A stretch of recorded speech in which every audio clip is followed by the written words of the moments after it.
Oh, boy. All right, 1 week down the NHL season, so it's time for first week of class. Bruce, just knowing you for the last couple of years that I have known you, you loved school, didn't you? You told me you spent all day in the cafeteria just hanging out. Running, like I was the best at euchre. Because I was running card all games day. all Yes, day at I had school. everything going on. Like, I mean, through all 4 lunch breaks there, I would just sit and have different teams. We'd have, it was great. He was a card guy. I love it, yeah, but in like For sure. elementary school, I loved it. Sat at the caf all day. This will kind of be like that, all right? I'll go easy on you, as you can tell. Okay. Here we go, Nate. I'll start with you. What team has impressed you the most in the early goings, first week of the NHL season? Boston Bruins for me. I think it's, they've got up to a 3-0 start. Obviously, they lost their last game, but I think it's their attention to detail, their defense they played. Yes, they've had good goaltending, but I think with Marco Sturm now at the helm, the way he played, I've played with him, I've coached with him, I've played for him. So, I mean, he's kind of changed the mentality for them a little bit. And I think, too, the other thing I've noticed is the play of David Pastrnak, how he's been the first few games. That's a team for me that's impressed me. What were your expectations for the Bruins coming into this season, just based off the departures, the big changes there, and now has that changed 4 games into this season? Well, I think it's just they weren't expected to be with this right now, right? And no one expected the Bruins to come off to this start. Everyone picks them to not make the playoffs, not be the old Bruins that we've come to get used to, right? So for me, this Bruins team has been super impressive. I really like what Marco Sturm's done with them so far. All right, Bruce, which teams impressed you in the early goings? Well, I mean, with me, it's been the Colorado Avalanche. I know they're a good team. They're 3-0-1, but Nathan McKinnon, Martin Necas, Kel McCarr, they've come out and they've been gangbusters. They still haven't got goals from Landeskog and Brock Nelson and Nikushin, and they're still 3-0-1. Scott Wedgwood in net has got a goals against average under 2. It just looks like they're saying, I'm on a mission this year. We're not going to start off slow. I think they were 0-4 last year or something to start off with, and they're coming out, and I think they want to end up in first place, and I think they've started off the way they want to start off. How about those two guys, McKinnon and Necas, leading the league in points department? They have 8 to start this season. How about a team that has concerned you in the first week of the NHL season? Well, I don't know if it's concerning, but it's concerning now is the Ottawa Senators. Okay. I'm concerned for them because of the departure of Brady Tkachuk. Yep. I think they've got off to a great start, but last night, and sometimes these games, and that's what I'm concerned about, is they lose their fearless leader in a game they lose. And now it's, okay, what can you do for me now without Brady Tkachuk? And that it concerns me a little bit now for the rest of the week. All right. So Brady Tkachuk out at least 4 weeks. We talked about that at the start of the show. Potential surgery, we just don't know yet. What team has concerned you after Well, I 7 don't like days? the word concern. Okay. That's very What nice. would you like to use here? This is English. Yeah. What team has really disappointed me? Oh. Okay, and I've been talking up the Buffalo Sabres all summer. I'm saying certainly that they're 14 years in a row they can't miss the playoffs. But again, they start out 0-3. They've scored 2 goals. One of them was a wrist shot from the blue line by Tage Thompson yesterday. And I'm going, and all they can come up with was, yeah, we have to play better. Yeah, they've had to play better since 2015. They've had to play better.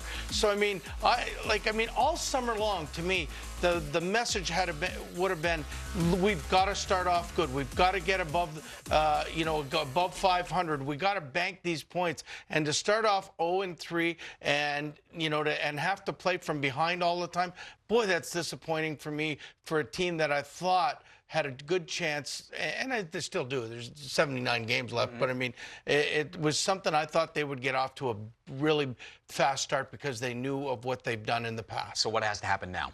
Well, they have to. They can't make the same dumb mistakes. They have to be accountable. Their best players have to be their best players. I know it's easy to say, but Dahlin can't throw the puck up the middle. They got to get some offense from somebody. 2 goals in 3 games is not enough, and they got to just have somebody say, "I've had it. I'm not going to take it anymore." Like an old movie in 1976, I think, and they threw the TV out the window.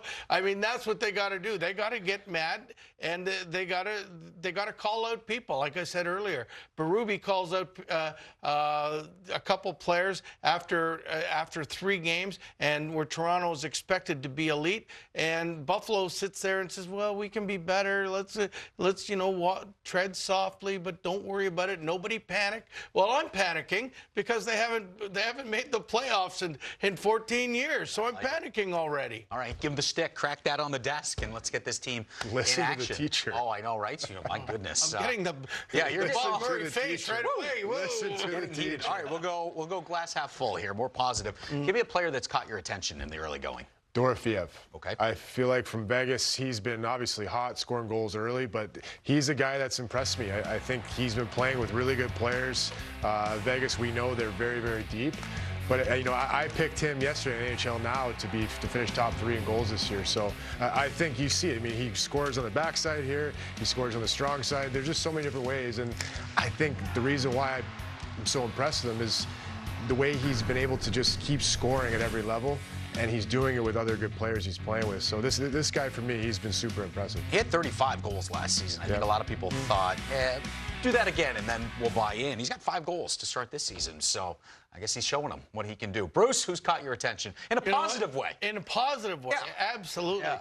Pasternak. We know he's one of the best players in the NHL, has been for years. But now he can play goal.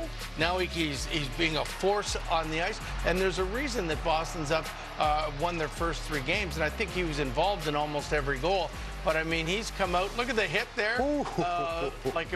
That's on Kucherov, too. That's on Kucherov. And I hope they have the clip here where he's playing goal and he does a kick save and a beauty. But I think he's the leader of the Bruins, and he's taken it almost upon himself as one of the few guys that can score goals on this team for him to just sort of take it and lead the team. And I've been so impressed with him right off the bat. All right, biggest lesson I've learned in the first week of the NHL season is? October hockey, and every point matters. Oh. And I think these points that these teams like Boston, Seattle, that have gotten off to a good start, these points matter at the end of the season. When you're in January, you're in the dog days of the season. Bruce, these points matter. You want to be able to rack these points up when you can. So for me, it's October hockey, and you have to get as many points as possible. Yeah, it is tough to, I'm playing off what Nate said, but it's tough to play from behind for a whole year. And your sense of urgency jumps from, last 20 games to the 50 games here. And when Nate was on our team, we started off one year 1-7-2, and we had to fight like a dog and play great hockey for the rest of the year.